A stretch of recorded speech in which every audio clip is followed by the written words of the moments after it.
All right, good evening, fellow Grognards. Welcome to episode 9 of the Grognard Grumbles. Season 2, yes, we are back with a vengeance, old school vengeance. Once again, joined by my co-host Chase Green, and a very good friend and special guest tonight, Bill Dufton. Chase, Bill, how you guys doing tonight? Wonderful, thank you, sir. Pleasure. Chase, how you doing, man? Doing good, can't complain.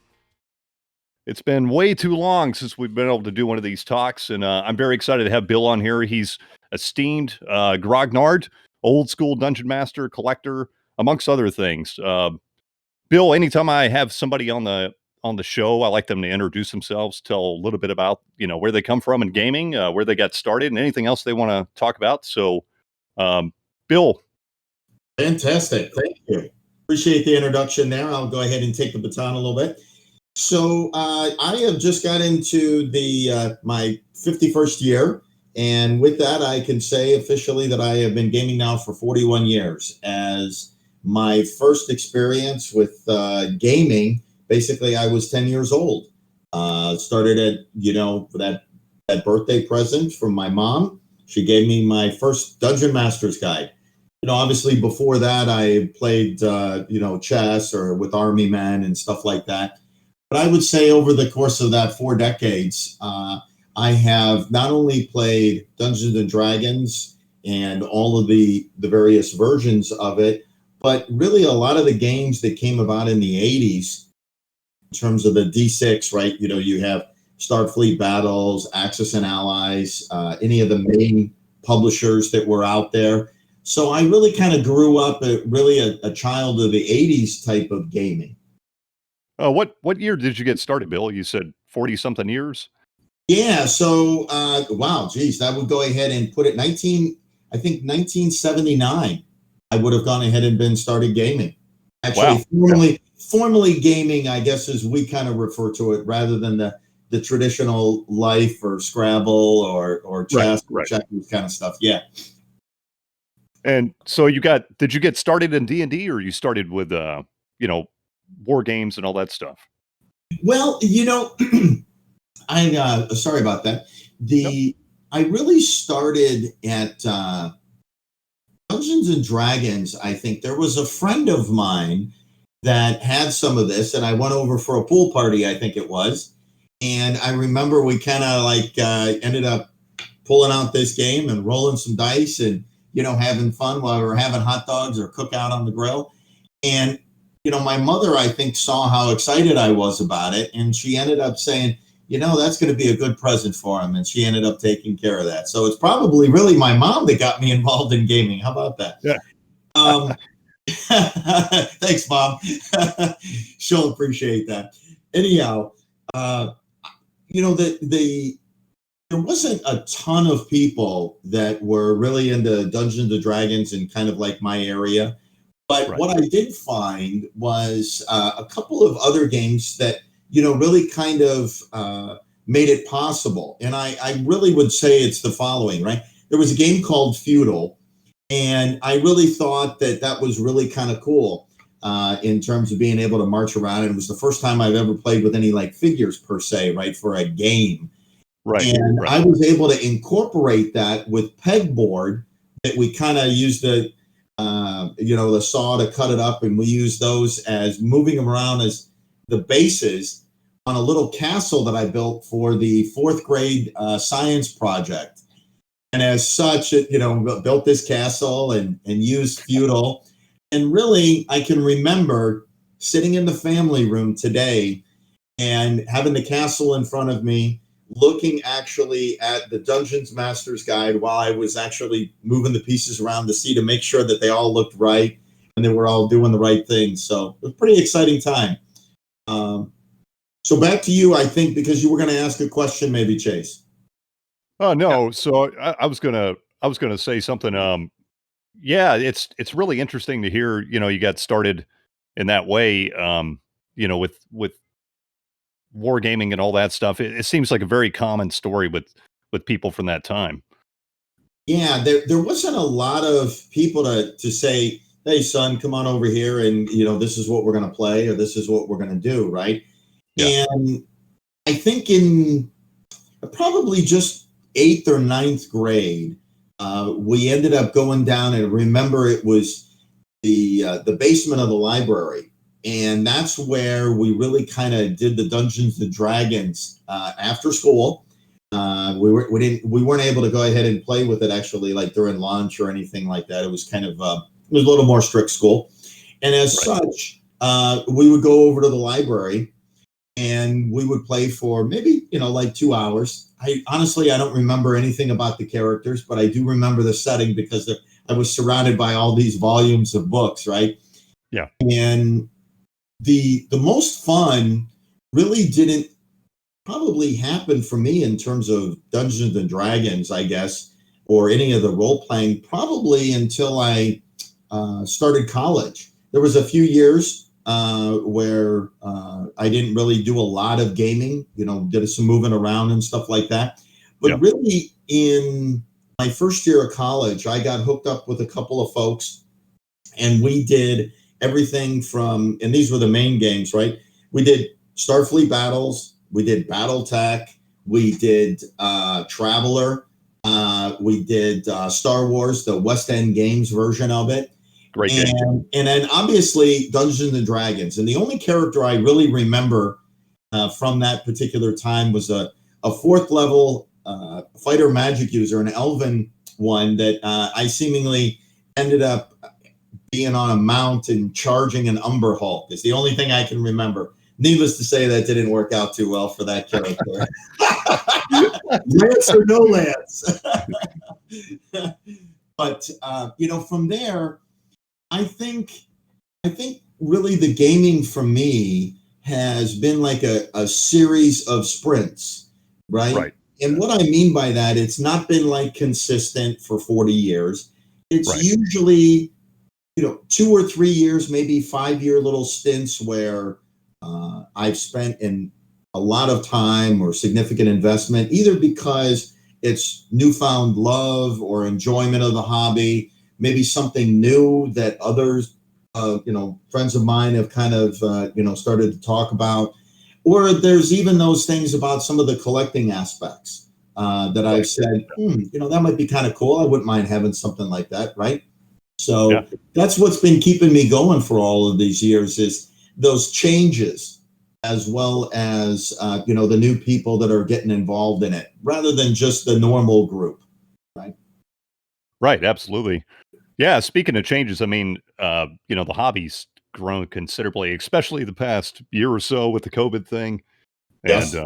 and the with the OSR movement that started, a little bit over a decade ago now. Mm-hmm. Our aspect of the hobby, the old school gaming, is really, really coming back into the forefront again, and so is collecting. Um, Absolutely. Probably, and I'll just share this a little bit with you. So there was a point in my particular life where I did not, humble means in terms of growing up, very humble. And even later on, I didn't really have a collection, right? I mean, I can remember I sold all of my Dungeons and Dragons and all of my gaming stuff. I drove up to Michigan and, obviously in there in Detroit. And it was, I got rid of everything, right? I had absolutely nothing. And, that was not necessarily a low point, but that was what I needed to do at the time. Since then, I would say for probably about the last 25 years, I've really made a point to either reacquire or gain those particular things that I've lost. And I would say I definitely rank up there in terms of collections. And I try to specialize not so much in, one particular niche, whether it's in role playing or first edition or, OSR or what have you. It's things that mattered to me, right? In terms of that I had enjoyed and that I had played, firsthand. Some people are very much into a particular setting. And, for me, I may not have been involved in it, but it's still nice to go ahead and be aware, but I don't necessarily collect that in terms of my collection. So what I really appreciate is the history about, the story that, this was somebody's particular collection, or they played this game, maybe some notes that were chicken scratched inside, or one of my favorite items I actually got was a Dungeons and Dragons coloring book that I would have to say it's, if not a known artist, it's somebody that had a significant talent, because what they did to that particular book was incredible. And so it's memorable, right? Yeah. Yeah. No, I love, I'm not a crazy collector. I mean, I have a small collection, nothing close to yours. And it's only really because, just for gaming for so long, I've just collected some stuff, but yeah, my favorite stuff to find is, books that have been written in old character sheets in a box or, something like that. It's awesome to find those kind of things, you know? It is. And then it puts it into like kind of like context. Obviously you can't review all of it, but Right. it is kind of, it brings you back to a different time where instead of putting everything on a spreadsheet or digital, you write everything out on your character sheet. And what I like to say is that infamous space on the hit points that you're constantly erasing. So it's literally, the paper is like, when you say paper thin, I mean, it's like hairline thin paper, right? And yeah. all gray. Yeah. But I think the oldest characters that I have from a character sheet is probably from the early 90s from the RPGA. That particular character, I played a paladin at that time, that I still actually have all of those character sheets, all of my Chem Show records, which was for those listening, it was where you were able to kind of do your own little LARPing and get together and trade in either magic items, for more powerful or better ones. And you would have some documentation that would go along with that to recognize that you actually had proof, rather, that you had those particular items. And it was by Chem Show, and it would have been signed by Lord O'Keefe or something like that, right? So some of our listeners would recognize those things. But, it's not only that, and, I don't profess to go ahead and say that's what I enjoy, because now here we are in 2020, and I think bringing the knowledge of some of the games to the younger generation or a different generation has been important. And it's not only in newer editions, but in just really appreciating kind of like where we've been and that history of, this particular game, whether it's Dungeons and Dragons or any, hobby that we've decided to choose. Yeah, absolutely. That's actually, a big part of, my gaming love is the history of gaming. I like to know where anything comes from, and I'm a big fan of history of anything. And being an avid gamer, I had to, I mean, that's part of the reason I started this podcast, was to talk to people like you and just talk about the history of gaming. And, I think it's important to preserve, those things, to know where we come from, and to teach people where the source comes from. And maybe, even if you're not interested in playing, first edition D&D or original D&D or whatever, it's probably still important to know where those things come from, and, what made up the hobby today, Right. And it's true. People that are both coming in, as well as maybe they had started earlier and they had gone ahead and played, they may have played in a particular style that, right, wrong, or otherwise, was really what they knew. And they haven't picked it up in 20, 30 years or even more. And so sometimes that knowledge is lost. So that little refresher, I actually kind of, run a small little adventure setting. You might almost call it a campaign, where it's loosely linked modules together, a first edition of lesser known published items that, I kind of run some particular characters through, so they get the benefit of experiencing, some of those particular modules or that style, but also that style of playing. And in my opinion, the first edition style of playing, and many would probably agree, is much more around the tactics and the coordination of the characters together, especially when you have, 8 or 9 typical characters that might have been very specialized in what they've done in their build and how they play, versus today, where I think that particular style, people are looking for more universal or more well-rounded, more capable characters, depending upon what the situation and setting is, so that they can actually contribute to an encounter or to whether it's an actual fight or whether it's just some general role-playing or problem-solving. They can actually contribute, whereas before it may not have been that much. So with that being said, there is still a learning curve then and a style of play that if you incorporate only some portions of it, you don't get the full benefit of it, or potentially realize, what others were actually thinking at that time that made sense. Yeah, it can actually lead to real light bulb moments hearing the way other people play, that it's like, "Oh, I didn't quite get how that was supposed to be done," but then you hear someone else talk about it and you're like, "Oh," and it just clicks. Yeah. Yeah, that's an aha moment for sure. And I actually, even with myself, and I think of myself as not necessarily a rules lawyer, but I've played a lot of heavy war games and such over the years, and miniatures. So when I look at D&D as it was originally written, there's some very, very specific ways in which the rules can be interpreted or and played. And so what I like to do is to distill that down. And anytime we have a situation, before we complete kind of like the day, or the session rather, I like to explain kind of like how something, the mechanic works. And so that the next time people get that benefit, rather than just it being like, oh, that's how that encounter went, or it was good, or it was easy, or it was difficult, right? They get something out of it so that the next time it's a more fruitful experience, right? Yeah, absolutely. Yeah, I've been actually kind of following your campaign, Bill. You've been running here on the Discord server, and it's been Yeah.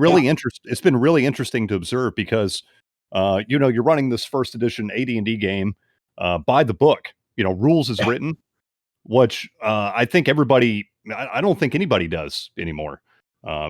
Even people that play first edition or older editions of the game, I think the game has been around so long and evolved so long. People have picked up things here and there just from house rules they played 20 years ago, or a new edition borrowed, a cool idea, and a lot of people forgotten how to play the game rules as written.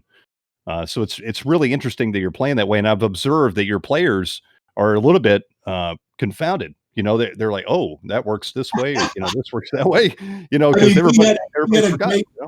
we had a great one where there's always been a little bit of confusion on everything from which characters can wear armor or cast spells with armor, or the one that I like is the protection from evil spell, Right. first level spell, or what the paladin has, or sometimes even what I really would say is when you get into actual combat, what is the order of things? Right. Normally, like I said, or like you said, rather, pardon me, was when you encounter somebody, you roll for your surprise, and then you roll your distance, and then there's a lot of parameters that go into that. And then when you actually roll that initiative, there's a little bit of math that's involved, but there's an order to things. And as people become more and more comfortable with it, they start soon to go ahead and realize that, oh my gosh, we never played it this way. It really happens that, wow, that's we never played it that way. And they're kind of like, that's really what that means. And I'm like, yeah, that's really what that means. Yeah, especially with first edition AD&D, even from the beginning, I think a lot of people looked at the combat system, especially because that's Yeah, probably the most complex part of the game, and they just kind of threw that out and went with something simpler, you know, or right. just homebrewed something up. So it's really interesting that you're playing rules as written. That's really fascinated me about your campaign you're running. Well, thank you. I appreciate that. It's been rewarding for me, both in terms of sharing that and imparting some of that knowledge, but also just really being a student in terms of being able to, in turn, articulate how something is meant to be for an audience that arguably, has been playing or been familiar with it around the same time that I started, as most of the players are about the same age as myself. I was going to kind of like make an analogy on something rather than somebody like jumping right in. What I did is I really kind of forced them to follow the rules for building a character. And, I told them, like, this is how magic works. This is how your stats are going to go ahead and play in. This is how his initiative is going to work. This is how training is going to go ahead and take place, as well as the experience points. Because there was, in first edition, how experience points were gained is not like any other, well, maybe second edition, but arguably it's very different. And so people have had to learn how to balance really acquiring, treasure, the experience points, training. And so they're actually involved in the evolution of their character rather than just saying, oh, roll a die for your new hit points. Right. Yeah. No, so think about it. Yeah. And the experience point thing, just to touch on that just a little bit, that's a really interesting thing. It's a holdover from, original Dungeons and Dragons. And, the gaining treasure to gain experience points was the biggest part of how you gained experience points in AD&D. Killing monsters got you experience points, but it didn't get you that much. It was about 1/8 or 1/10 of the experience at most. Yeah. And really so limited. And a lot of people I've played in previous first edition games, and game masters don't factor that in. They look at the rule and don't use it, and it's like, well, I mean, that's a big part of how you gain experience points. So if you're not going to do that, you have to have some kind of alternate method. And of course, in second edition, they had some other ways, you gained experience based on your class and things like that. Right. But the treasure thing, the interesting thing is I'm seeing a comeback of that in some OSR games and in some people's, home games and new rules they're writing. They're really seeing the benefit of the treasure as experience point thing. So it's interesting that you brought that up, because I think it's a really neat curio. That I just think it's cool that it's kind of making a comeback. Actually, Well, I mean, that's one of the reasons why I wanted to go ahead and do it. I would tell you, I played in probably 20 to 25, arguably different, Dungeon Master campaign type of events where I've invested, several months or even several years with some very good, Dungeon Masters over the years. And I guess I've just really been fortunate. Everybody hears about these particular stories. I guess I've been more or less blessed with that in terms of just, good, knowledgeable people that have really made the experience fun for everyone. Really, that's what you're trying to do. Yeah, exactly. What I found is while a Dungeon Master may have been very good and moving and facilitating really kind of the adventure or, their campaign that they had, developed themselves, was really an adherence or a mixing of different editions together. And I think I'm not sure if it was because of playability or that's just what their characters made the assumptions and they just kind of went with it, whatever it might have been. And what I think it did was while it facilitated the gameplay for their group of players, they really didn't gain what that particular edition meant for the purpose in terms of its creation and how the modules or how the encounters or how the rules work. So I pulled back and I said, you know what, I'm going to try this. I'm going to sit down. We'll look at the 3 core books. That's all we're going to use. We're going to play these particular, one shot or very simplistic modules so that people can get familiar. We started at first level and we're just walking through, and it's been rewarding for everyone. Yeah, that's awesome. I've really enjoyed watching you guys progress, and hopefully at some point when I'm not too busy, I'd like to join in. Well, we'd be happy to have you. Absolutely. We'll have those characters ready for you to go ahead and just jump in for those special guest appearances or those that, may just want to go ahead and experience it for a shot or not. Yeah. Yeah, the interesting thing is, we were talking about playing rules as written, and experiencing the game it's meant to be written. And it's kind of weird because, I've been a game master for a long time. I'm usually the game master, not always, but usually. Uh-huh. And I've kind of flip flop back and forth on that. Sometimes I want to run a game, rules as written, just so people can experience the experience of the edition, as you were saying. And then sometimes it's a mishmash of all kinds of house rules, Yeah. and Yeah. whatever I'm feeling at the time. Um, Especially when people learn Thaco. yeah, Well, yeah, I mean that's everybody laughs about, Thaco, and but it does make sense, and that's just one element. When I say it makes sense, that it makes sense for me more so than anything else, right? Because that's where I grew up with, and that's what I learned with. right. So that's just kind of just been ingrained or imprinted almost, right? Yeah, no, absolutely, and there's nothing wrong with that. Again, I've many times ran a D&D game, rules as written. I have ran many first edition games in the past, rules as written, with the combat system and pay for training and all that stuff. Um, Right. but usually, in my perspective, I usually just try to make the game as enjoyable for everybody. So if there's some feature of the game that somebody's not enjoying, or well, not just somebody, but as the group as a whole, I'll change it. No problem. So I've been known to do that.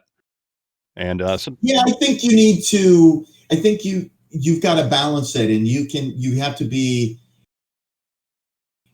conscientious, right? In terms of the what's taking place with your characters and your players and how they're responding. Are they learning about their character not only in terms of how the rules are, but actually making their character more optimal so they can actually contribute, more so than just themselves and what their own creativity is able to bring. And so I think the first place that, not everything is based on a die roll, and that's where you need to keep that into perspective. absolutely, You can follow rules as written, but a lot, the Dungeon Master's Guide, as well as every good DM I've ever seen, it said, hey, it's up to you. It's subject to whatever, is going on, and you have to keep that in mind. Because if you don't, you end up having characters that don't have, and I think being, the characters, because I'm trying to be in the character, right? right, You have players that, don't have it as a worthwhile experience or use of their time. So you have to kind of make sure that you keep them engaged and positive. So that's where I try to do my dungeon mastering, is to what have I learned and how I see things happen. And then if I have to do something the next time, I've already rehearsed it and I'm ready to go. Because you know what? Nobody's perfect. You make mistakes, or you move on. So absolutely. yeah. Yeah, I mean, another part of that is, as you were saying, it's not just the rules. Old school D&D, and we're talking about D&D specifically here, but it Yeah. applies to other games. It's not just the rules; it's also a style of play, right? And it's very different from how D&D is played today. And Yeah, and I've got some very close friends that I've joined their particular campaigns for, whether it was 3.5 or Pathfinder Second, or clearly with Fifth Edition. It's probably obviously the largest contingent of players in terms of Dungeons and Dragons presently, and for each of them, because of what they're familiar with or what they grew up with or what they learned, they have a particular style of play. So even myself, who've arguably been on and off for these 4 decades, I have to learn that particular group's style of play. So it's not right, just the rules or the framework that it gives you, but you have to kind of like, what is the personality of the players that you're, engaged with and spending the time with? Because ultimately, right, if you're not having a good time or they're not having a good time, you kind of need to do something different. Like I said, I've been fortunate that, the groups that I've been involved in have been very successful for me. yeah, absolutely. Yeah, you can't really, and I've learned this lesson hard. As a game master, you cannot force your players to play a type of game that you want to play specifically. They're Oh, that's so true. That's yeah, so true. That's so true. And I've made that mistake many times. I come up with a certain world, maybe a certain setting, or even certain rules, or just a certain style that I try to enforce that, and it just doesn't work. The players have a certain style of playing that they're used to, and they're gonna do that. You know. Yeah. Well, there's that. I've seen it on so many different places that you can reread the module, you could highlight it, you could take notes on it, you could pre-roll different things that end up taking place. And by the way, I've done all of those. Yeah. I could show you the highlighted modules and the comments that are both in pencil and pen that I used, and ultimately we get into the particular setting and they decide to go totally a different direction. It didn't make it just or that one really important character or NPC that I had built up for being able to impart some knowledge. They decide, oh, we don't have to go talk to that person right now. We're going to go over here and talk to this one. Every game master knows it, and Chase knows it too, because he game masters on occasion and has been doing it for a while. That they never do what you expect them to do. Never. Don't make it to where somebody's important enough that you need to move the story forward because they're going to miss the next week. Yeah. Oh, yes, that's right. That's the other thing that you have to deal with in today's day and age. Whereas, I think there wasn't as many choices previously in terms of activities that you could do, right? You could pretty much count on your group of players, whether we were teenagers or in our 20s or whatever it might be, that, that's all we had available at that time. Nowadays, as we're older, we have families, we've got other commitments, we've got things that we have to do that sometimes take us away, or holidays or vacation or work responsibilities. So you end up missing, and then you got to play catch up. So the game masters, being responsible members for the group, they have to catch everybody up or make something happen. Yeah, absolutely. Yeah, it's interesting that we've kind of dived into this topic because it's one of my favorite topics. Is game mastering philosophy. And I know, you're an old hat at the game mastering thing. So I kind of want to pick your brain a little bit about, when you're not using modules, what do you do to prep for a game? Sure. So I think I approach it,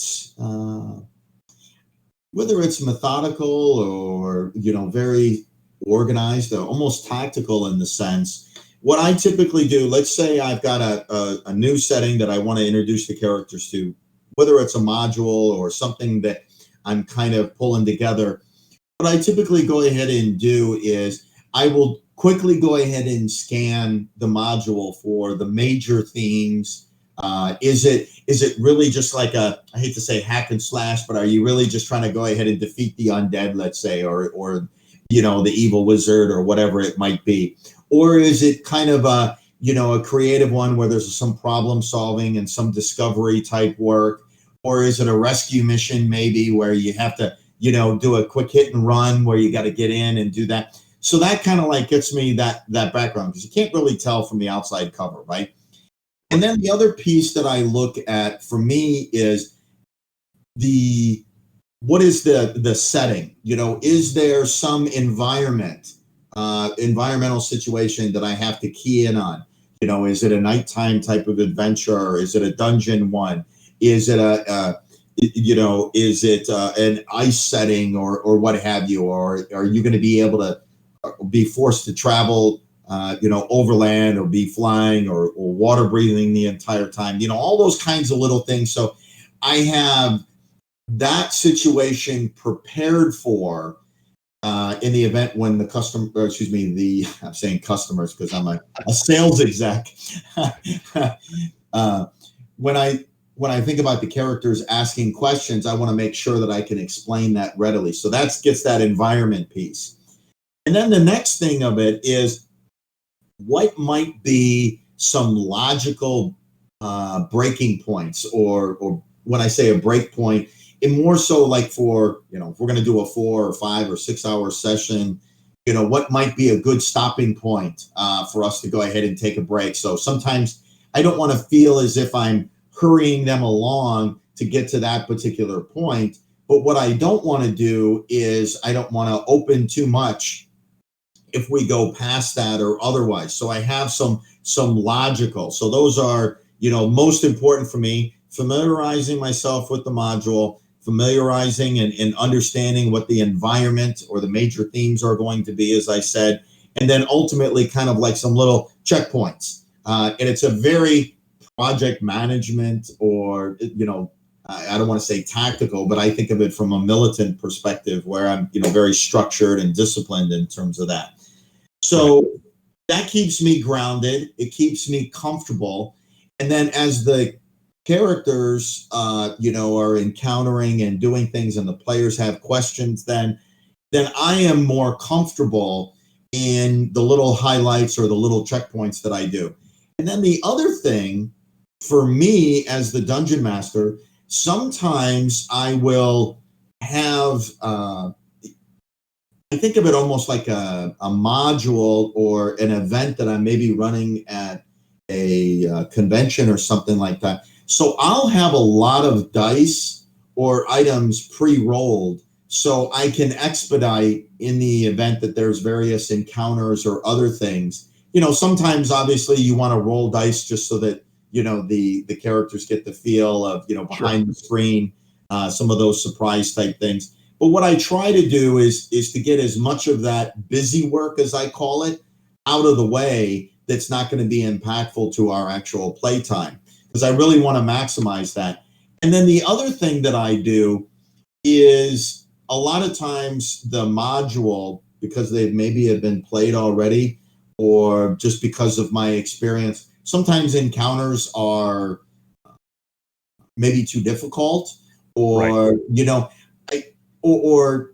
it's potentially a TPK for the party if, they lose on the surprise roll or something. So what I try to do is balance that out from the actual experience. So that is my creativity that I'm bringing. I would tell you that, it's easy to kill a party as a dungeon master. It is. It really is, So your balance is always about, how do I make it extremely risky, but also rewarding, in the sense that they've learned something or they've enjoyed themselves, right? Yeah.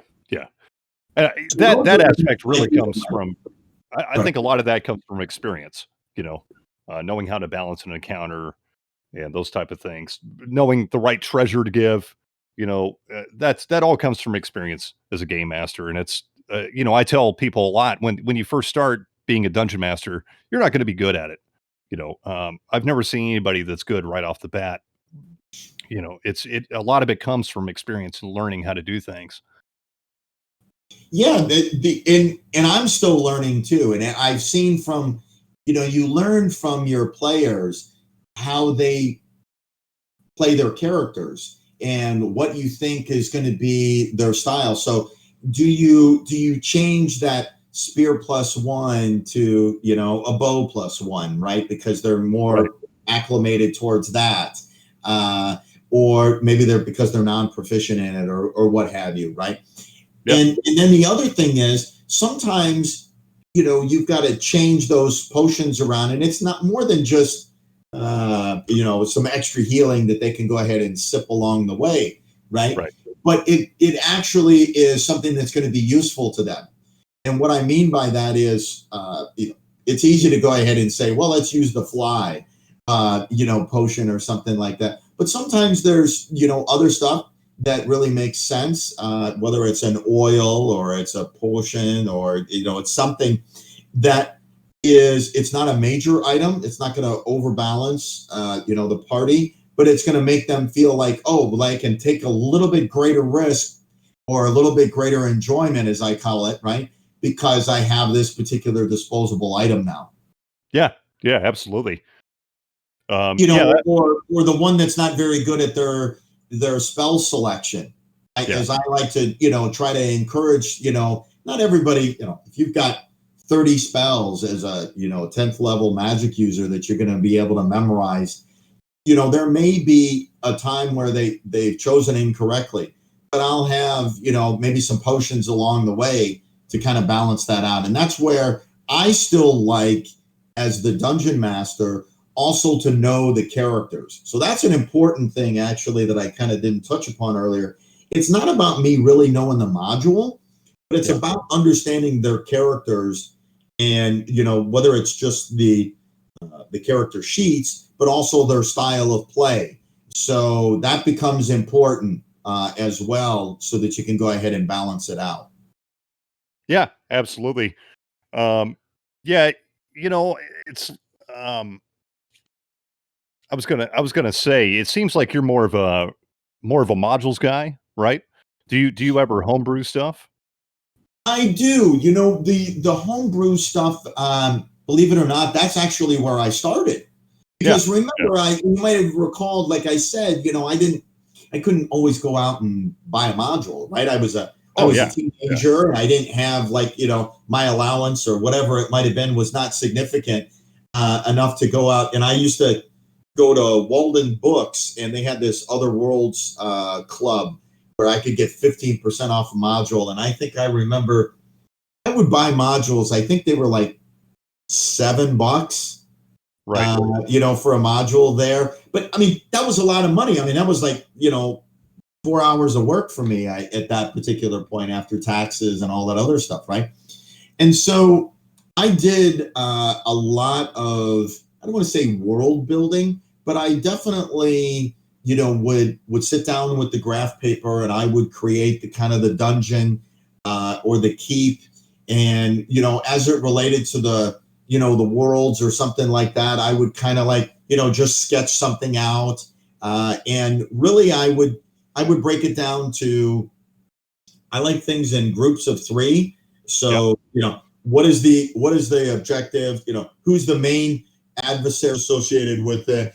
And what are the things that kind of like surround it? Again, that's where I focused in on. So if we're going to be dealing with, in the forest, what is the wandering monsters that I need to deal with? Or what type of people, or what, when I say people, I mean, what type of NPCs rather are going to be there in that type of setting that I need to kind of like make sure I at least have an idea what they are doing.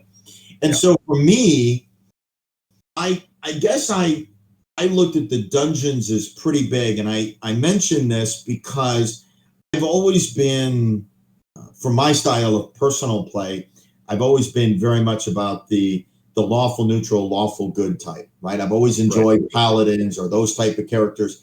And so the funny part about that is, most of my dungeons that I had created, whether it was a dungeon or it was worlds, they were actually going against, the baddest of the bad in terms of the bad dragons or the undead or the demons and the devils. And so I always wanted to have those type of settings. So I would build, whether it was on one of the planes of hell, I would build, for Mammon or something like that, I would build his particular, castle out, and, or expand upon, one of the planes, so that it was a big setting, and it was always bringing those characters through that. So I can remember having big, huge pieces of graph paper that I would create, like, at this point was the world's largest dungeon, and I would create like a dungeon that that was arguably, that's what I worked with. And so I spent a lot of time making those particular dungeons up. So I think it gave me a level of familiarity in terms of how those things worked. So I spent a lot of time on that, actually, when I was creating and world building and such. Yeah, that's I'm definitely more that style, because like you said, when I was younger, I could barely afford the books, much less Yeah. modules.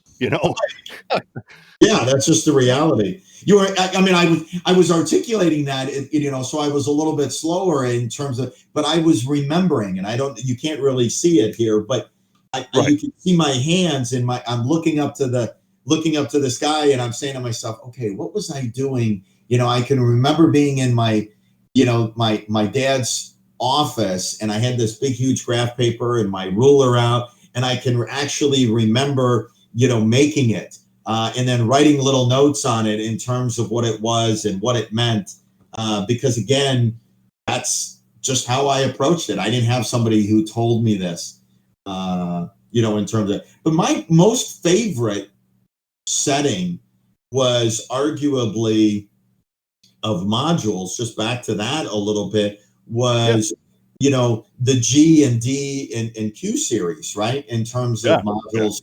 And for me, I have arguably run those as many times as any person that I've known on the planet, right? I've probably run that setting of modules about 7 times, through for a series of characters. Sometimes it was as first edition. Sometimes it was as, third edition. Sometimes it was as Pathfinder, and even in 5th edition, right? And so for me, I'm really very familiar with those particular modules. And as a result, you needed to add some additional world building capabilities and how those plugged in. I mean, you didn't just drop characters into it. You had to weave kind of the whole world around it, especially like in the Vault of the Drow, right? In terms of D3, you needed to flesh out those particular houses that were part of it. And so I spent a lot of time doing those particular things as well. So it's not just that they gave me a little bit of structure, but then I needed to go ahead and really flesh it out. Yeah, that was the one thing about those old school modules is they left a lot of open room for you to create your own things. They did. On purpose. They were trying to show you, hey, this is how to be a dungeon master, and here's some stuff for you to play with, right? And like, for example, my favorite module, even though I'm not a huge module guy, the one I've ran over and over and over again and spun it on its head is Keep on the Borderlands. Oh, fantastic. Fantastic. Yes, absolutely. Yeah. But, for example, I think I use that just about in every campaign in some form or fashion. And a lot of times the players don't even notice that I'm recycling it again because, I just change it up. Some of us might, but Chase might, because he's been gaming with me long enough. Yeah, for that particular module, it still is, I think, probably in the everybody's list of anybody that played or started playing before the year 2000. I would say that's in their top 5 of modules in terms of familiarity. Even if you hadn't played in it, I almost guarantee you've read it. It's just because it just was so awesome. I mean, there was so much information in there, aside from the fact of the owlbear, which, was fantastic, right? In that encounter, you had the hermit that was involved. You actually had to keep, and it was at that particular point, I don't know, because remember, that wasn't if I'm not mistaken, right? It's not really an AD&D module, right? It was a B for basic, right? Yes. So, that you had that 6th level fighter that was the Lord of the Keep, right? I think it was. And, it was like these phenomenal, like I never realized that you could be so much. They actually had some rules in there for playing those quote unquote expert level type characters, right? That were in there, NPCs. Yeah, it's almost like, some of those modules, like Keep on the Borderlands, for example, is basically a little campaign all in itself. Because yeah. Yeah, and I think that was really where I started learning a little bit, because remember, even if you were going to do a dungeon crawl, as kind of they're affectionately referred to, you had to pull back, right? You had to go ahead and rest and recuperate, because remember, well, maybe, for everybody's benefit, if you've actually dropped below 0 hit points, or even if you've gotten to 0 in 1st edition rules as written, as we kind of like correlate that back to, right? You drop into a coma and you need like another week to actually recuperate before you're actually able to do anything. So if you end up having an encounter where arguably that happened in a big adversary, you would need to, retreat back to your safe spot or to the keep or whatever, and then come back in. And the occupants of the lair, or, the steading might have been in terms of, G1, it might have been that you needed to deal with now new adversaries that are in there, or better prepared adversaries, right? And I think that was really what B2 was about, was there was no way that there was any character that I know of that could actually start and finish that particular module without being able to go back and rest and recuperate. Yeah, no, you can't do it. You can't do it. I mean, the other thing is, each cave section in the Caves of Chaos is like a separate dungeon, really. It's not one big dungeon, I think if I'm trying to remember, I think that there was, and I can visualize the map right now, I want to say there was like 57 or 61 or 62 different rooms or areas for you to encounter in just that one particular, dungeon level. Yeah, it's massive. Phenomenal number. Yeah. Yeah, but I mean, I think that's a good example of a module teaching you how to game master. I think that's probably the perfect introductory module, even today. Like I would recommend that somebody be like, here, run this. If you don't know how to game master, read this. You know what? Because it did give you a lot of information for the dungeon master. And even though, I think it was really probably, what would it have been? Would it have been B1 maybe? Where actually they had the text box, for each of your particular rooms that you would go into, that, this is what you're supposed to read and the player information that would end up happening. They started incorporating that a little bit more, obviously, in the, the Dungeon magazine. And I think that it really helped make it so that it was consistent and captured the player's attention. But if you started to become more comfortable, you could certainly, ad lib and make that possible and enjoyable beyond what was written there. It was kind of like that module setting for conventions. This is the standard block text that you needed to read to everybody. So there was enough information for them to score their points and be, for the open, right? For the, AD&D opens that, took place there at Gen Con. Right. But for us that maybe had, experienced that kind of style, we leveraged that or we used that for the players, and it made us better, even if we were really experienced, because it made it so we were immediately comfortable and confident that, I don't have to worry about that. Sometimes Judges Guild, the most voluminous of producers of probably content, arguably at that time for first edition, and the level of detail that they went through, you had to glean some of that information and transfer that data, for lack of better terms, to your players, right? So those modules made me really feel more comfortable about picking them up for the first time, is really what it was. Yeah, absolutely. The other one that really I still run over and over and had a big influence on me was, and it's a classic, is Village of Hamlet. And it was kind of the same deal with B2. It really was a perfect introduction to running a game, setting up a campaign. And again, it's all, if it's the perfect springboard for a campaign,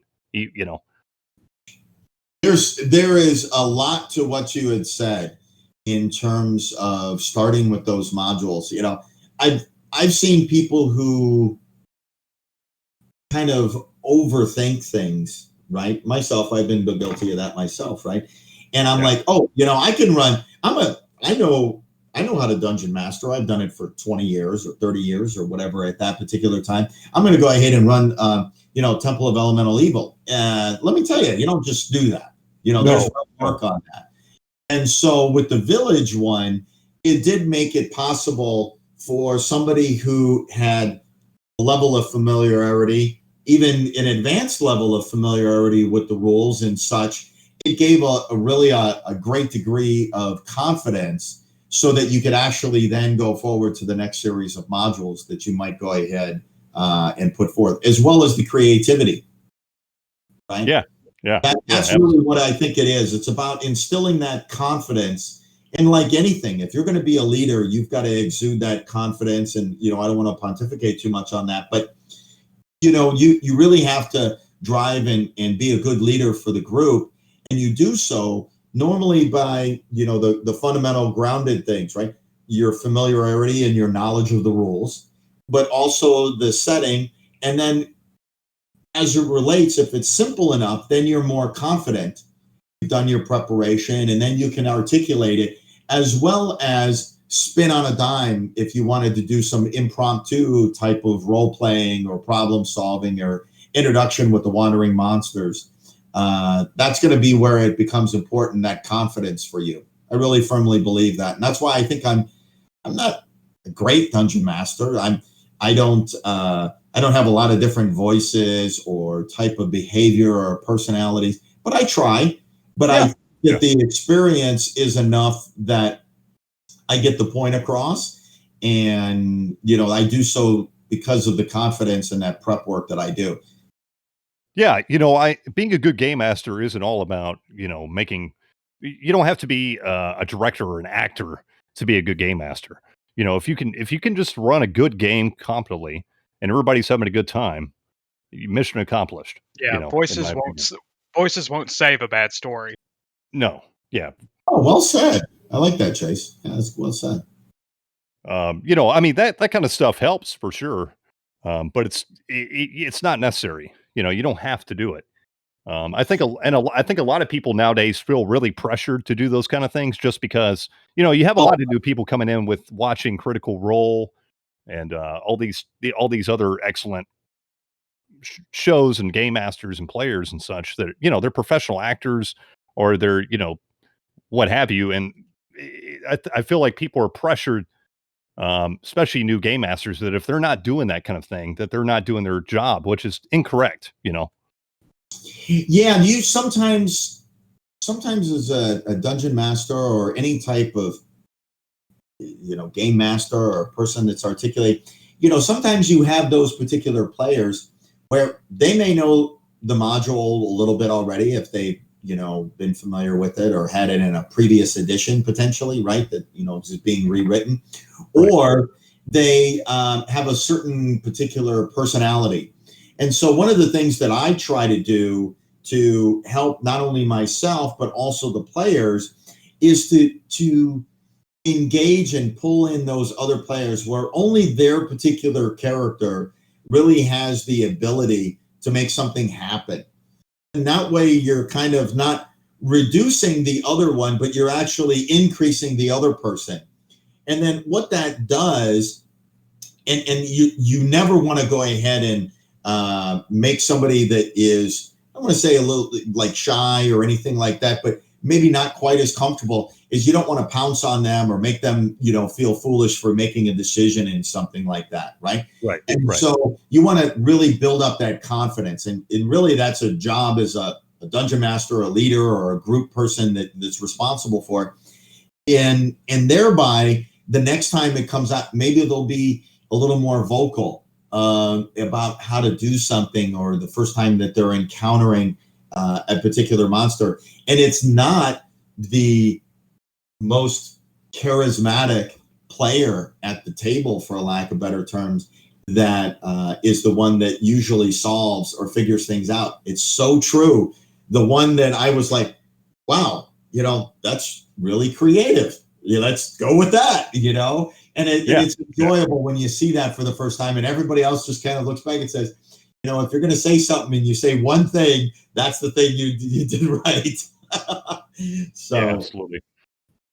Yeah. So Bill, you were talking about a really important point about, being a game master, being a leader.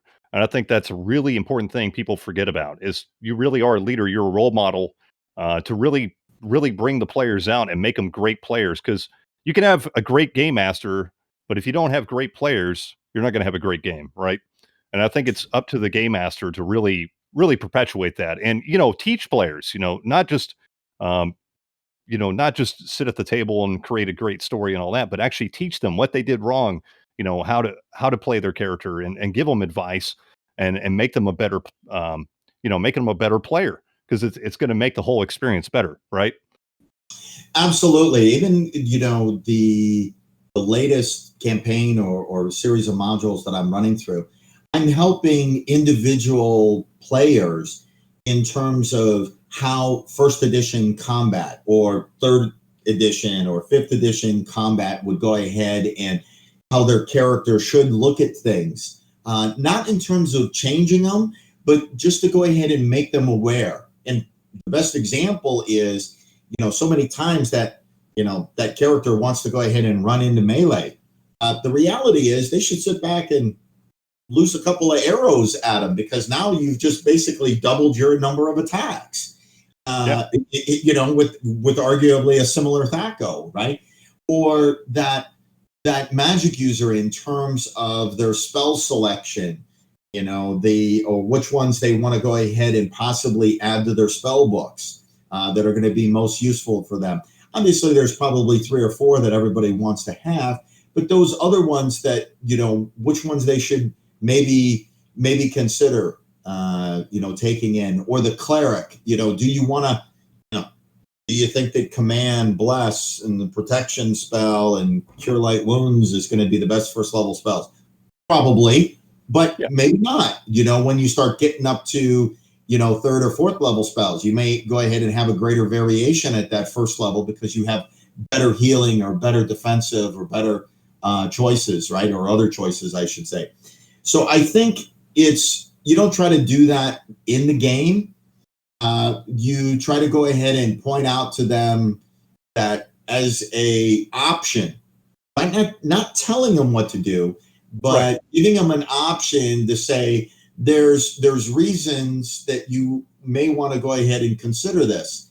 Again, I try to approach it from, a softer kind of positioning, but also I then bring in what I believe is the factual element of it to really kind of drive the point home. Because again, it's not just about, the math or the numbers. It's also, what do they want to play with their character? How do they see that character developing? And so that's where I give them options for educating them. Yeah, absolutely. Just switching gears a little bit. I know, I wanted to talk to you about this because I am too.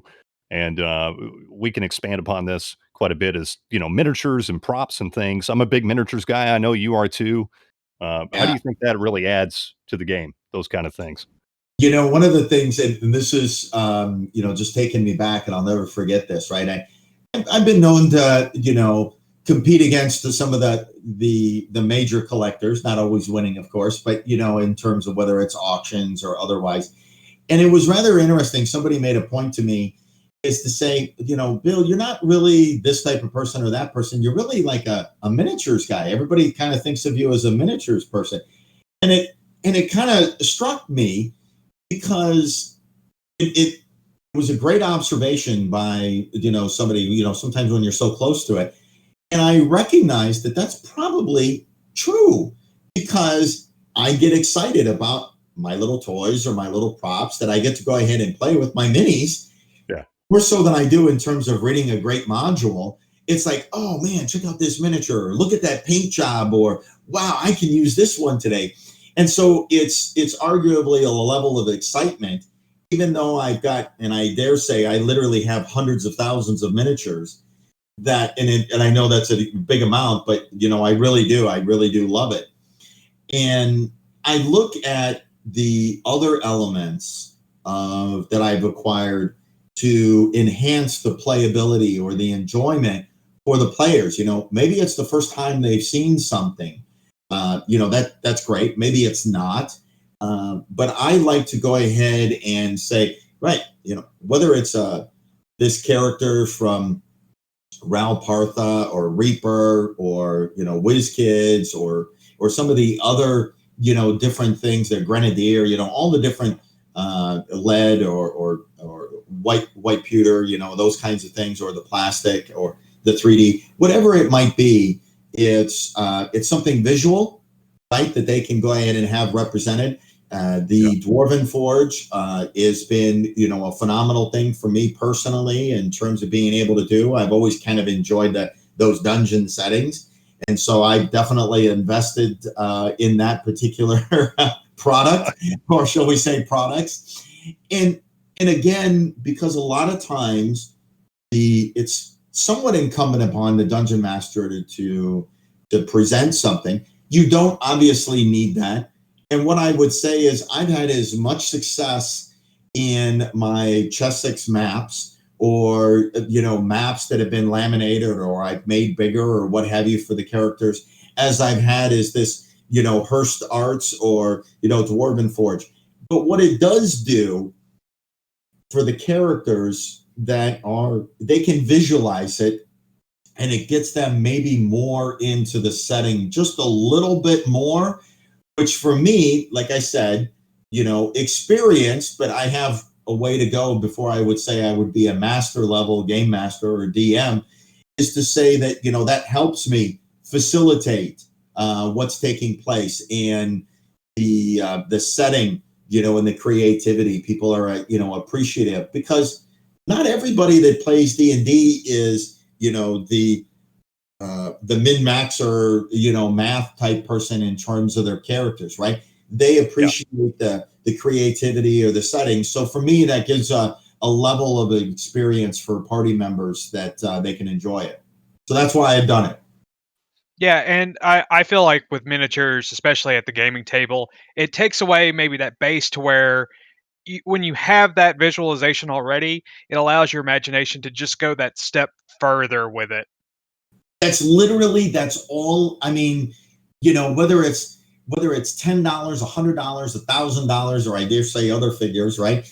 That is on the table for you, right? Is that a person can go ahead and see it, and then how do I say it? They connect. It's a little more real, right? They connect, right? It's real, right? And we all had to start at some particular place, but because it's now more affordable potentially, right?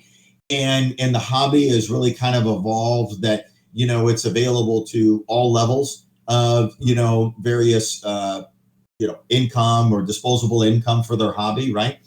And what I like to see is my characters, when they bring, instead of me bringing it, when they bring their own miniature, and I know that they're not an artisan themselves in terms of their painting, but they've actually brought it and they want to play with that particular character. They've gone out and spent that money and the time and everything. That's all I need. For me, that's the excitement, is seeing it gel for them. Sure, I could go ahead and bring 1,000 miniatures. What kind of wizard do you want to play? Do you want to play, A, B, C, D, X, whatever, or, the one that they have? So that's actually what I think also helps, is by me sharing or showing those items, they in turn go ahead and say, oh, well, I want to go ahead and have that. And then that just brings, Chase, that next level of, connection for them when they do it themselves and they bring their character. Oh, I want to play with mine today. Or, they bring their, they bring their follower, or, they bring whatever it might be that actually is important to them for, playing. That's really what I'm looking for. Yeah, no, I think miniatures add a whole hell of a lot to the game. The funny part is I'm a big miniatures guy, just like you, Bill, and I'm also a big war gamer. But the funny part is, most time when I play D&D or most role-playing games, it's always theater of the mind. It's only been, I've used miniatures many times, and I think I think it really depends on the type of game that I'm running, as far as game, like literally, different game system.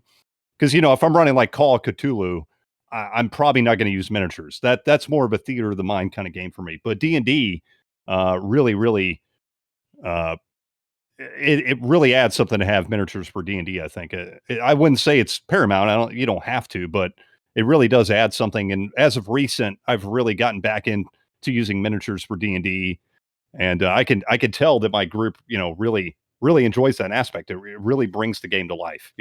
and I'm the opposite of that, because I've always wanted to be more of a miniatures guy, and it's just been a part of the hobby that I just never have been able to jump both feet into.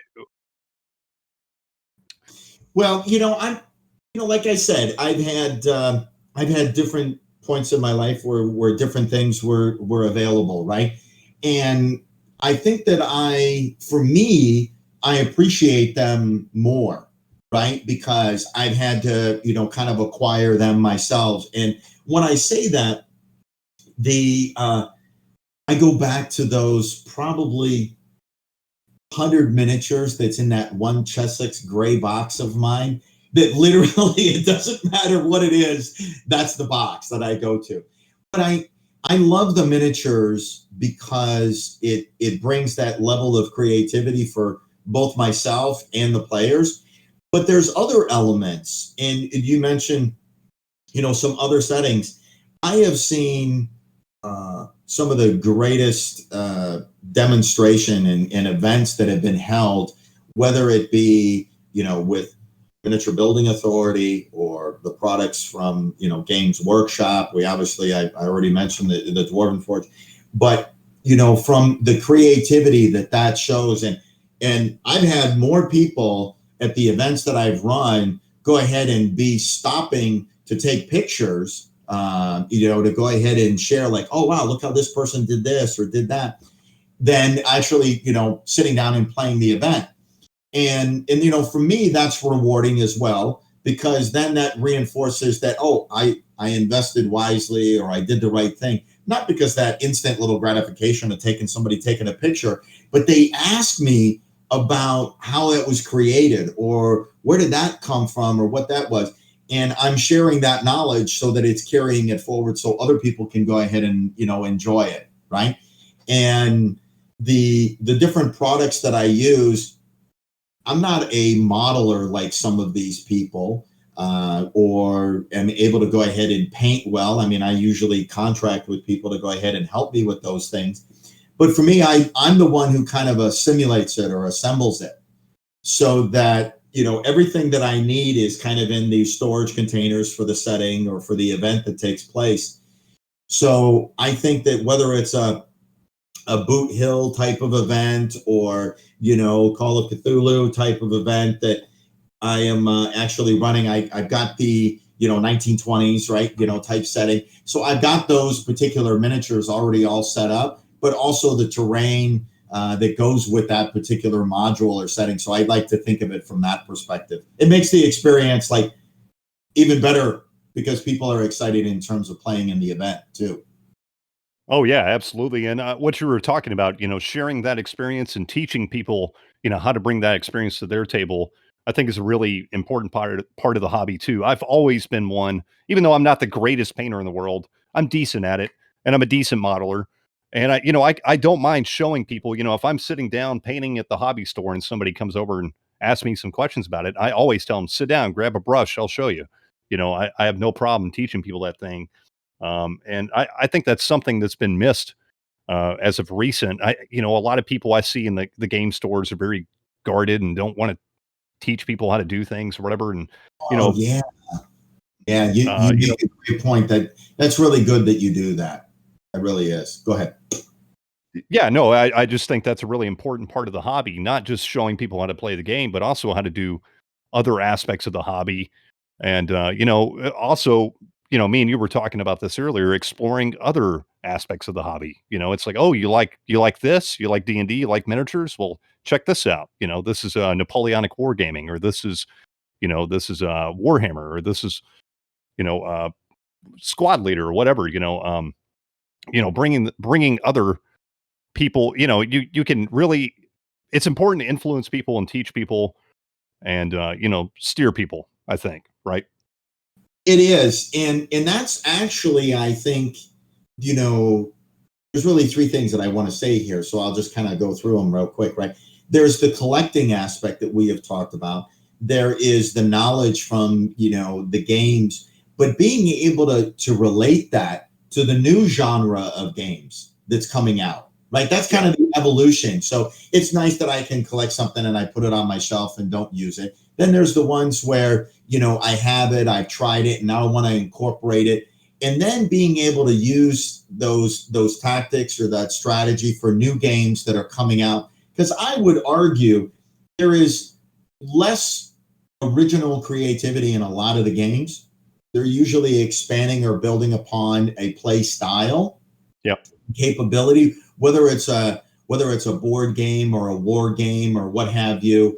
They're trying to, they're not trying to reteach somebody that they've already invested a lot of time. They're trying to have them have a particular style of play or knowledge base that they can sell to again, right? I mean, that's kind of the marketing aspect.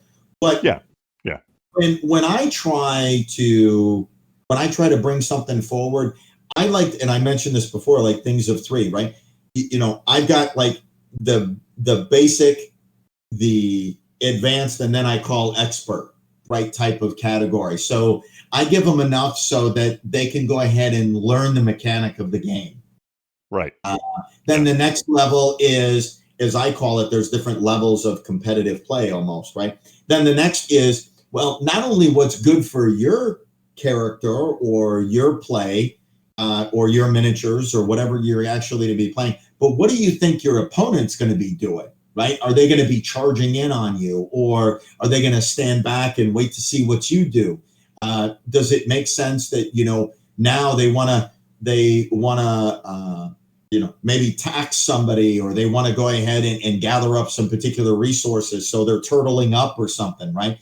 And then, the last piece that, when I think about the expert, it's really in terms of a strategy. It's not only about the winning, but it is in terms of a winning theme or a winning style of play, so that now when another person at the table already knows that strategy as well. For example, you want to maybe in a particular game, you want to be the first one to score, let's say 50 points, right? And, you can do that in a certain manner, or you want to get 10 cards or something. And so what now at that expert level, the style of play by the way that the person is starting off, or how they're behaving, or what they're looking at. So now you can go ahead and respond and adapt to that, rather than just being a one-track mind, right? In terms of, those other level or other skill sets. And I think that Dungeons and Dragons, role-playing games, they have needed, or they are probably the best marketers right now in terms of that additional level of skill set of play. Right. And, that's actually why I think that, because you're appealing to people that are very familiar with different game systems, and they can go ahead and pick up anything and go at any particular product and just absorb it. Then there's the presentation, where people now can, play a certain game and, go ahead and enjoy it. Maybe that's all they need. If they want to have an expansion and add to it, they can do that rather than an entirely new game. And so I think that is, I think that's going to continue for a while. I don't see that actually changing. It may evolve, because now games are bigger. They're more expensive. You can get more out of the box, whether it's through Kickstarter or some of these massive boxes of games that you can go ahead and buy at the retail location or online, whatever you do. And so that's kind of nice for people that are starting out too. They don't have to, invest the hundreds of dollars on a particular game, but maybe they can invest $75, for a particular major game, and be able to enjoy it for multiple skill levels of play. Yeah, absolutely. I mean, the whole industry is kind of changing, not just role-playing games, but, board games, as you said, war games, everything's kind of changing in different ways. It's all kind of splitting off in different directions, Yeah, I mean, I have some people that, come to me and sometimes and say, "Hey, Bill, what do you think is going to be, the next hot style of game? Or what do you think that people are interested in terms of playing?" And, I'll offer an opinion like anything. But I usually, again, I try to approach it as, what are people playing today? When are they going to run out of that cycle of style of play? And they'll be looking for something new, whether it being in terms of miniatures. And I would argue that, I predicted a few times that, big hits. But with that, it's just an educated guess. I think that, it really comes from the audience in terms of what their disposable income is, but also what are their friends and others doing. People want to go ahead and be part of a group inherently, I think. And so Right. when you see other people doing something, they're like, oh, well, that's probably fun. I want to do that too. So how do I do that? And so the first part of any type of messaging or marketing is you've got to have some champions that carry that out. And if you can go ahead and get a core group of people that understand your game or what it is that you're releasing, whether it's game design or development, I really think it's like you could have the best game out there, but if you can't market it or get it into the hands of other people besides you just selling it, or maybe even 20 stores selling it, you've got to make a big splash in today's. Otherwise, you're going to get drowned out by all of the products that are out there. Yeah, there's So, just an unbelievable amount of options now. And yeah, you're yeah. absolutely right. You got to be really crafty about the ways you market your products because not only do you have big companies putting stuff out now, but you have independent publishers, people throwing stuff up on, Drive Through RPG or Lulu or what have you. I Yeah. mean, it's just an unbelievable amount of options now. So you really have to stick out, and having a champions for your game is a big deal. And a lot of companies have become very clever and crafty about doing that, offering these kind of play testing or sorry, not play testing, but like demo Yeah. partner programs and things.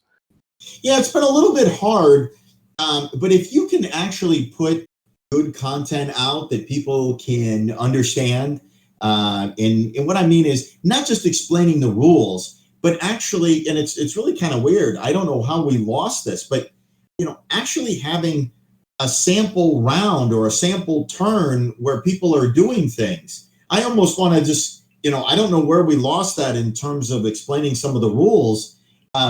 Let's do a sample turn. Or Yeah, even exactly. online, a lot of the people, they're very articulative and they're very representative of it, but we miss out like an actual turn goes. And sometimes that's a longer video and it takes a little bit of effort, but it's really informative. And I go back to really the example, at Gen Con or any of the conventions where you sit down and you can go ahead and play their game and Yep. somebody's demoing it for you. And that's the best way to learn it, right? Oh I yeah. You can't that you see other people playing it. I think part of the explanation part is that when they're making the videos, again, when you're so ingrained in something, you sometimes skip over those easy steps and forget to explain it to someone that completely has no idea what you're talking about. Yeah, definitely some mechanics. And everybody can argue whether it's a good game or a bad game or not, but you look at some of the real staples that I think that have been instrumental. You could say Puerto Rico, Splendor. You can say some of the XX games or Power Grid if you were going to go more complex, but even the basic ones, Gizmo or something like that. And I'm not, I'm just throwing out some names, but there's a mechanic. And what you lose in terms of explaining the rules is how to do a basic turn, right? You don't need to add and explain all of the levels of complexity on some of those games that I mentioned, at least from a board game perspective. But you want to go ahead and teach them, as I look at it, that very first level. What can I do on my turn? Because I don't have a ship or I don't have resources or I don't have money. So you know what? I can't do those 4 or 5 things. And it's one thing to explain the rules. It's one thing to explain, well, this is how a turn goes. But you need to do it in a manner that there's why are you doing that? That's really what it is. That's the comprehension that I think that people are missing in terms of articulating on these videos and other things, is that comprehension for their audience as to why you ended up doing something rather than just stating that that's what you did. Yeah. Yeah, absolutely. I couldn't agree with you more, Bill. I've seen many games that I've been interested in and just couldn't really grasp. And then I see it again, maybe a year later or whatever, and somebody's playing it, and I sit down to play it, and I'm like, oh, this is actually a great game, because it was demonstrated that a turn, just a basic turn, and I can fully grasp what the game's all about, you know? Yeah, and I think that, and again, I mentioned, like at the beginning of our session, right, is, about my mom. And she really kind of instilled that into me, right? She was a teacher, and I've got other family members that, are teachers and such. And it was really about, the explaining of, so that people can comprehend, that they can then in turn act upon it, rather than just, reading the rules or reading the book or doing problems with math. It's taking to the next level so that when they see it, they can actually, make sense of it. And so, absolutely. That was important. And sometimes it takes a little bit. Yeah. I had somebody who explained a game to me the other day and was very articulative, very informational, knew the rules, probably could have been obviously maybe even somebody that designed the game, right? Just somebody who knew it very well. But he lost a few of us because we were not able to comprehend the mechanic until we actually saw it in a setting and in terms of a play. So literally, when I'm teaching players, I don't want to explain everything on the board. Some of these boards are very complex and beautiful, and there's lots of choices, or even in the game, right? Back to role playing. I don't want to explain, all of the stuff, but I'm gonna trickle it out, and Right. what happens is some people, that are very familiar with the subject matter, is they over explain, and their audience, it's lost upon them as to why. So it's just enough for me to say, you know what, we're going to take a dummy turn. Everybody's got all their cards out in front of them. We're going to go ahead and go a turn, and we're going to play each person's hand, or we're going to play each person's round, whether it's through a dice or through its miniatures or, even role playing. And everybody is going to just say, we're going to do this action or this action, and then explain to them why that's relevant. That's how I kind of like, and I think is most important. Who cares what the score is, or who cares who ends up winning, or if we lose that particular, encounter, whether we're playing a board game or we're doing a role-playing thing. It's like, I just want to show you how it actually works, and then we'll try it again. Sure. Yeah, no, that's a great point. And we already said it, it's very important to know, how to teach people how to play games. You really need to be a leader, and you have to be a good teacher. And I think that if you have that knowledge and wisdom, it's important to impart it. And I think also with teaching competitive games especially, you have to be willing to not be aggressive in the game. Yeah, I was just going to go ahead and ask what you thought about that, Chase, because I think, Cody made that comment about that. And I was like, you know what, I'm wondering what Chase has about that, because you bring up a great point. There is teaching a game, and then there's teaching a competitive game, and then there's actually being able to teach people who already know the game well, right? Because even certain styles of play, and we could pick on Magic, as there's new releases and other stuff that have come out, is there's certain mechanics that are going to remain the same, but there's new techniques, and how you apply that, and the replayability of it becomes important. Yeah, for sure. So I was going to mention one little thing about the gaming that I think is important, whether it's as a good game master or as a good teacher or an educator or just facilitating, is when you're playing with new players, and sometimes even people that you've played with a long time, is that when you're explaining the actual rules and somebody maybe doesn't understand it, it's not just enough to actually ask, does that make sense to everybody? I find myself doing that as well.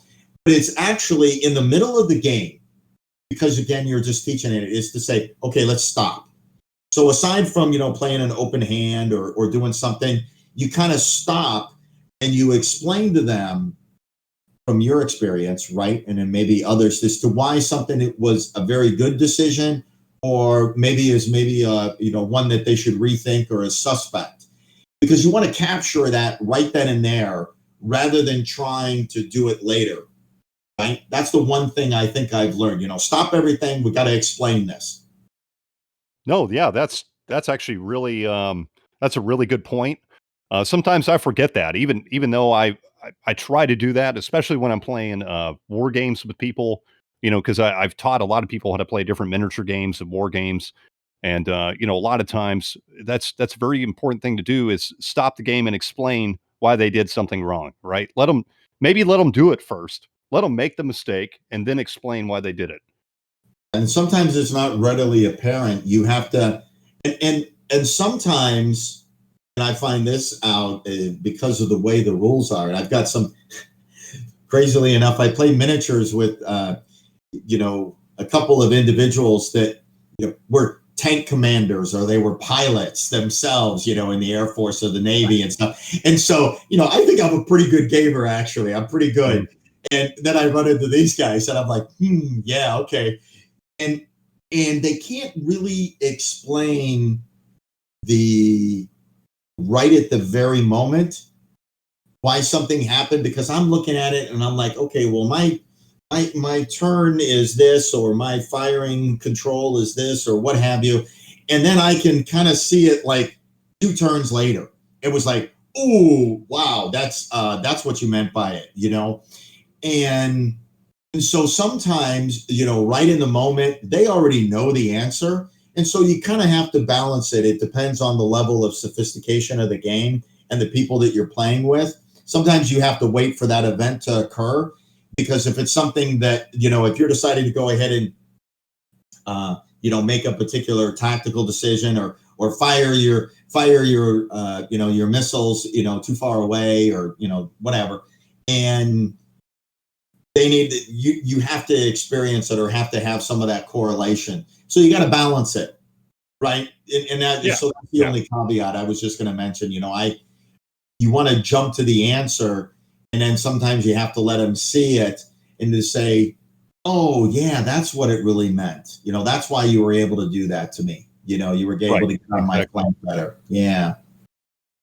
Yeah, exactly. I mean, a lot of times when I'm playing a game with somebody, I give them suggestions, because, I'm a lot of times if you're playing a new game and you don't quite know what to do, and I'll give suggestions.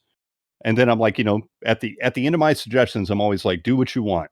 Then after they do what they want, I explain to them why that was a good or bad decision or what have you. Right.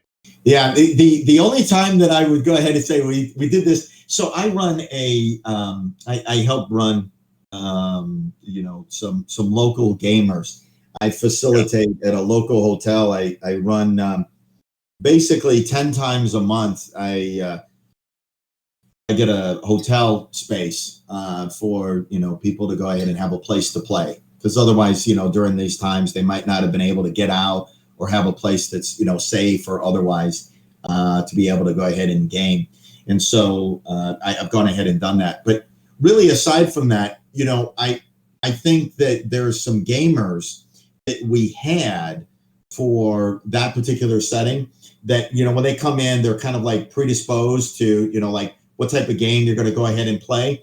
And I think that when you explain to them, we're going to play this particular game, or it's kind of like planned out. Now they've got they're getting excited about it, so they maybe want to do a little bit of research, and then when we sit down and we actually play whatever that game is, I try to impart on them. But what invariably happens? I usually have I've got the bullseye on me, right?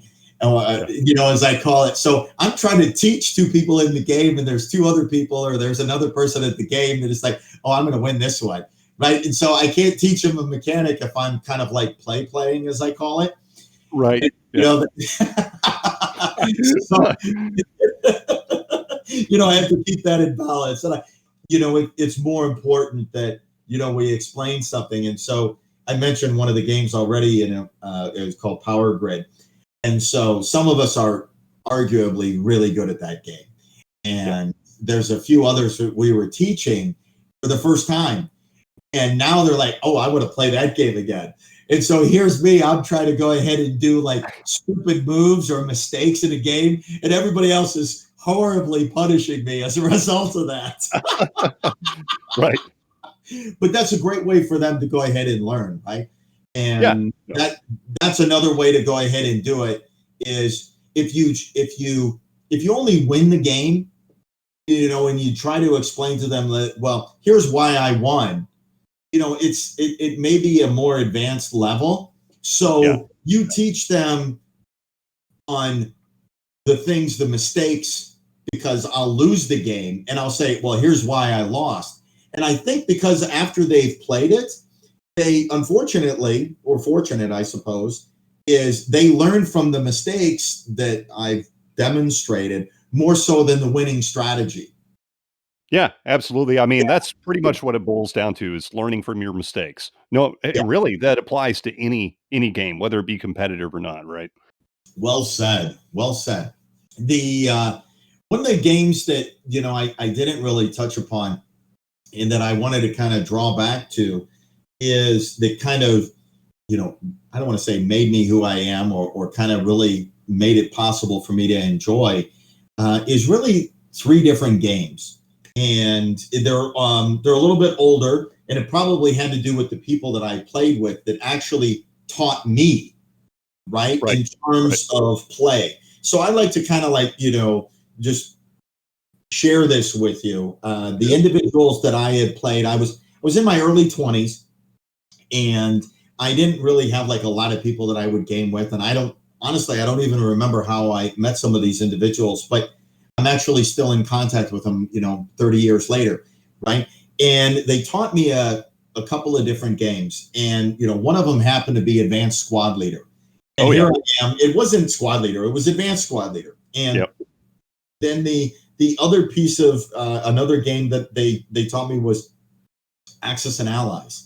Yep. And really that, another game that they kind of taught me was Titan. It's a Avalon Hill Monster Slugathon type game. And they're all based on D6.